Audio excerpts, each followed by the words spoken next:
মনটা ভেঙেছে, তাই না? কাল রাতে হয়তো তোমার চোখে এক ফোঁটা ঘুম আসেনি, বারবার নিজেকে প্রশ্ন করছো আমার জীবনের সব স্বপ্ন সব কিছু একদম শেষ হয়ে গেল। আমি জানি তোমার এই মুহূর্তে বুকের ভিতরে যে শূন্যতাটা তৈরি হয়েছে সেটা হওয়াটা খুবই স্বাভাবিক। আচ্ছা, তুমি এই যে কষ্টটা অনুভব করছো, তুমি হয়তো মনে করছো আমার জীবনেই এটা ঘটছে, আর কোনো মানুষের সাথে এরকম ঘটে না।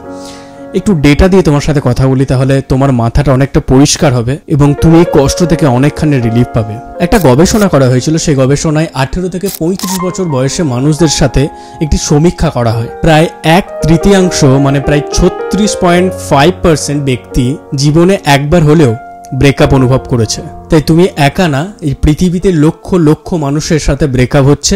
সব থেকে বেশি ডিসেম্বরেতে মানুষের ব্রেকআপ হয়, সেই জন্য আমার এই ভিডিওটা বানানো।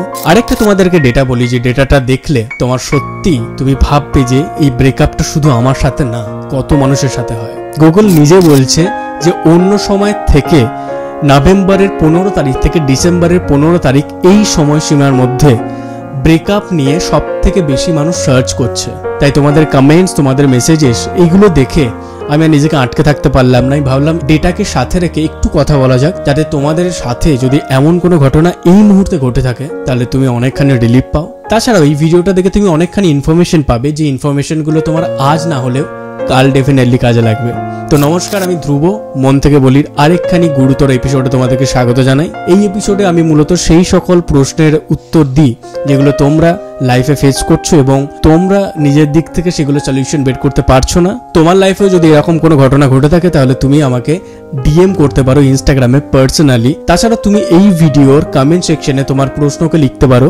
যদি বাকিরা সেই টপিকে লাইক দেয় তাহলে ডেফিনেটলি সেই রিলেটেড আমি একটা নতুন ভিডিও বানিয়ে দেবো। তো ভিডিও শুরুতেই ভিডিওটাকে একটি লাইক করে দিও, আর চ্যানেলে যদি তুমি নতুন হয়ে থাকো চ্যানেলটিকে সাবস্ক্রাইব করে পাশের বেল আইকনটিতে প্রেস করে দিও, কারণ এই ধরনের ভিডিও আজ নয়তো কাল তোমার ডেফিনেটলি লাগবে। প্রথম আরেকখানি তোমাকে ডেটা নিয়ে কথা বলি, যাতে তুমি মন থেকে একটু হালকা ফিল করো, একটু রিলিফ ফিল করো। 2011 সালে আরেকখানি সমীক্ষা করা হয়, আরেকখানি গবেষণা করা হয়। সেই গবেষণাতে দেখা যায় যে 20 মাসে 36.5% মানুষের ব্রেকআপস হয়েছিল, তার মধ্যে 20% মানুষ দুবার ব্রেকআপ ফেস করেছে এবং 5%-এরও বেশি মানুষ 3 বারেরও বেশি ব্রেকআপ ফেস করেছে। এর মানে কি দাঁড়ায়? এর মানে হচ্ছে আমরা হচ্ছি ইমোশনাল ফুল, কিন্তু এই ব্রেকআপ চলাকালীন আমাদের লাইফের যে স্টেবিলিটিটা থাকে সেটা একেবারে ধ্বংস হয়ে যায়। ব্রেকআপের ফিলিংস নিয়ে কথা বলার আগে আমার মনে হয় একটুখানি জেনে নেওয়া উচিত যে আমাদের ব্রেকআপগুলো কেন হয়।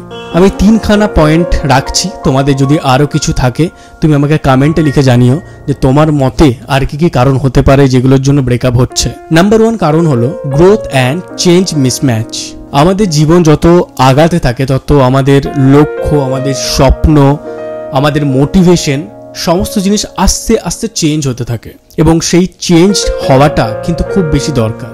এবং অনেক সময় দেখা যায় যে অপোজিটে যে মানুষটা রয়েছে সেই মানুষটা হয়তো সেই মতো মাইন্ডসেট বিল্ড আপ করছে না, সেই মতো গ্রোথ সিক করছে না, যেটার ফলে তোমাদের পথ আলাদা হয়ে যায়। তোমার লাইফ দ্রুত গতিতে আগাচ্ছে এবং তার লাইফ স্থির হয়ে আছে। এ সময় অ্যাজ এ গুড পার্টনার তোমার উচিত তোমার পার্টনারকে হেল্প করা, নাকি তাকে ছেড়ে চলে যাওয়া। অথবা তুমি যদি এমনটা হও যে স্থির হয়ে আছো, তুমি গ্রোথ পাচ্ছ না, তো তোমার তার থেকে শেখা উচিত এবং তারও তোমাকে সাহায্য করা উচিত।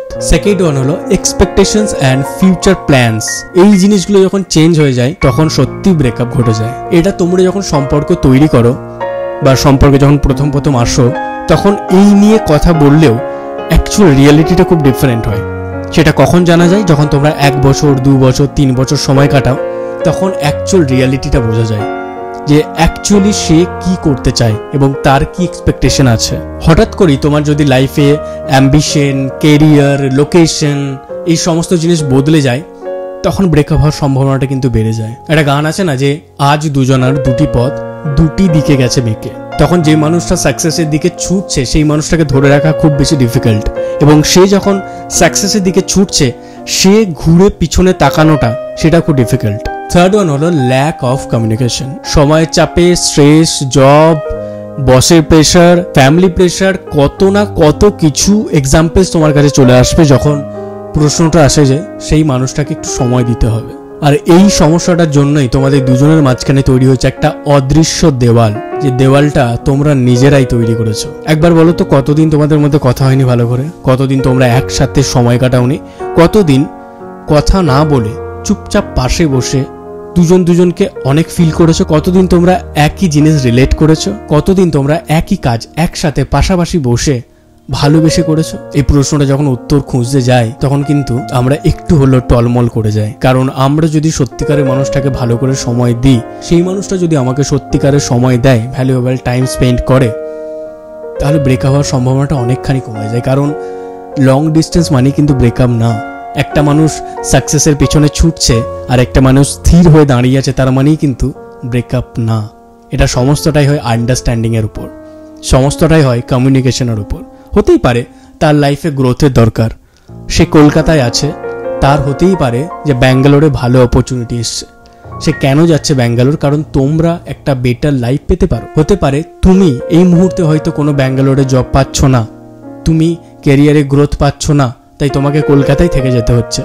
তাহলে এটা না যে তোমরা আলাদা হয়ে গেছো, তাহলে এটাও না যে তোমাদের মধ্যে সম্পর্কটা ভেঙে যাবে। লং ডিস্টেন্স রিলেশনও থাকে যদি তোমাদের কমিউনিকেশনটা ডেলি হয়। ধরো তুমি পার্টি করতে পছন্দ করো না, তুমি একা থাকতে ভালোবাসো, তুমি সোশ্যালাইজ হও শুধুমাত্র কাজের সূত্রে, নর্মালি তুমি সোশ্যালাইজ হও না, তুমি তোমার স্পেয়ার টাইমটা নিজের ক্রিয়েটিভ কাজ বা ফ্যামিলি বা বন্ধু এদের সাথে কথা বলে বা নিজের মতো করে রান্না বান্না করে নিজের মতো করে একটা কমফর্টেবল ভাবে তুমি থাকতে ভালোবাসো। আর অপোজিট মানুষটা সে একটু সোশ্যালাইজ হতে চায়। এবার সেই মানুষটা যদি তোমার থেকে লোকেশন চেঞ্জ করে, তাহলে চান্সেস আর হাই কি সে হয়তো ঘুরবে, সে হয়তো সোশ্যালাইজ হবে, সে হয়তো অন্য মানুষের সাথে কথা বলবে। এখানেতে পুরোটাই তোমাদের আন্ডারস্ট্যান্ডিং এর উপর, যে তোমরা সত্যিকারের কি চাইছো তোমাদের সম্পর্কটাকে এইভাবে নিয়ে যেতে।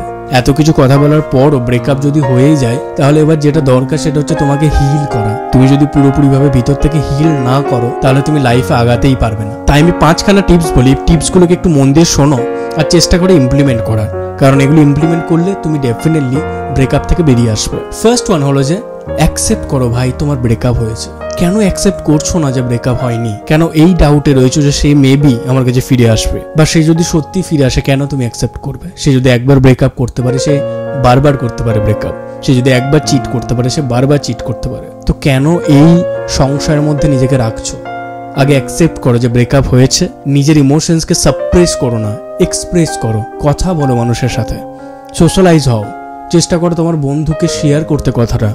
কোনো বন্ধু নেই, কোনো প্রবলেম নেই, খাতা আছে, পেন আছে, একটা ডায়েরি নাও, সেই ডায়েরির মধ্যে লিখে দাও যত ইমোশনস ভিতরে আছে না, সব কিছু লিখে দাও যে আমার মধ্যে এই ঘটেছে, এই হয়েছে, কেঁদে ভাসিয়ে দাও, লিখে দাও।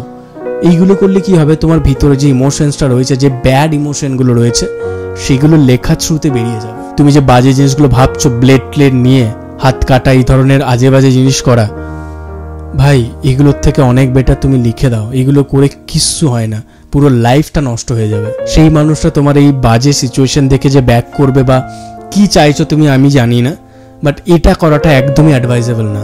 যেটা অ্যাডভাইজেবল সেটা হচ্ছে তুমি লেখো বা তুমি কারোর সাথে শেয়ার করো কথাটা, কাঁদো, দ্যাটস বেটার। সেকেন্ড ওয়ান হচ্ছে তোমার মেমোরিকে ডিটক্স করতে হবে।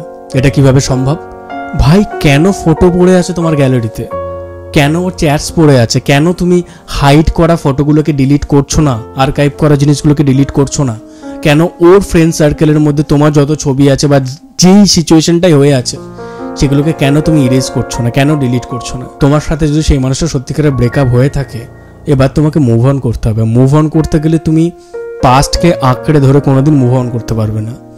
এমন আমি মানুষ জানি, আমার নিজের ফ্রেন্ড সার্কেলেই আছে যাদের ব্রেকআপ হয়ে গেছে, এখনো পর্যন্ত ছবি দেখে, কাঁদে, স্টক করে, অনেক কিছু করে বেড়ায়। তাই খুঁজে পাই না যে কি সমস্যা তার জীবনে। 3 নম্বর হলো এই মুহূর্তে নিজেকে ডিসকভার করা শুরু করো। যত বড় বড় সিঙ্গার, আর্টিস্ট, সাকসেসফুল এন্টারপ্রেনিয়র, যে কোনো ফিল্ডের বেস্ট মানুষ তৈরি হয় না, তারা ইমোশনস থেকে তৈরি হয়, তারা তাদের কোনো ব্যাড ফেজ থেকে তৈরি হয়। তুমি যে কোনো সাকসেসফুল মানুষের স্টোরি খুঁজে নাও, সেই মানুষের কোথাও না কোথাও ব্রেকআপ ডেফিনেটলি আসে। সেই সিচুয়েশনটা তারা কোনো বাজেভাবে নষ্ট করেনি, তারা মদ গাঁজা এসব খেয়ে নষ্ট করেনি। তারা কি করেছে, ক্রিয়েটিভ জিনিস ডিসকভার করেছে। তারা চেষ্টা করছে যে কিছু বিল্ড করতে, নিজেকে আরো বেটার বানাতে, যাতে তাকে দেখিয়ে দিতে পারি ভাই দেখ তুই আমাকে ছেড়ে পস্তাচ্ছিস। This is the feeling you should follow. তাই ভিডিওটাকে আমি আজ স্ট্রেচ করবো না, এটাই বলবো breakup is a normal thing. হয়েছে কোনো ব্যাপার না, নিজেকে সময় দাও, কিছু বিল্ড করো, জিম যাও, হেলথ কেয়ার করো, স্কিন কেয়ার করো, ফ্যামিলি টাইম বেশি কাটাও। সব থেকে ইম্পর্টেন্ট হচ্ছে ফ্যামিলি টাইম কাটানো। সব থেকে ইম্পর্টেন্ট হচ্ছে বন্ধুদের সাথে কথা বলা। যে বন্ধুগুলোর সাথে তুমি কথা বলা বন্ধ করে দিয়েছিলে তোমার রিলেশনশিপের জন্য, তাদের সাথে কথা বলো ভাই। কারণ বন্ধুরাই হলো যারা ছোটবেলাকার তোমার বন্ধু না, তারাই একমাত্র তোমাকে কেয়ার করে এই বিষয়ে। আর তাদের থেকে বেটার যদি কেউ কেয়ার করে সেটা হচ্ছে তোমার ফ্যামিলি। মায়ের সাথে কথা বলো, সব থেকে বেস্ট। তো ভিডিওটাকে স্ট্রেচ করবো না, আমি এখানেই রাখছি ভিডিওটাকে। বাকি ভিডিওগুলোকে দেখো, এখানেতে তোমার চলে আসছে ভিডিও। আর চ্যানেলটিকে যেমন সাবস্ক্রাইব করে আই থিঙ্ক নিয়েছো তুমি, না নিয়ে থাকলে প্লিজ সাবস্ক্রাইব করে নাও। তো দেখা হচ্ছে পরের ভিডিওতে।